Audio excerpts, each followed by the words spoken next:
and that's a very important lesson for anybody who's listening to this story.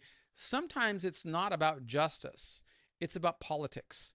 And a prosecutor is a political animal a lot of times. It doesn't necessarily want justice. They want to weaponize their office against people, as is evidence we've seen many times in the media. And they say, I just want to get a conviction.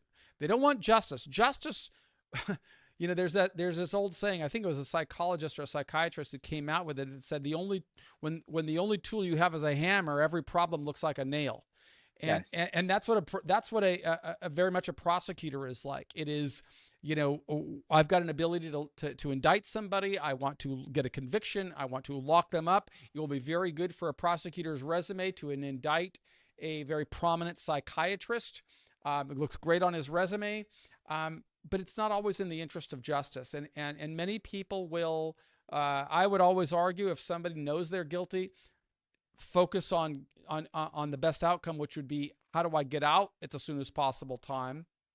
But for somebody who is not guilty, that takes a lot of courage to do what Dr. Rifai did, and maybe you could tell them what you did.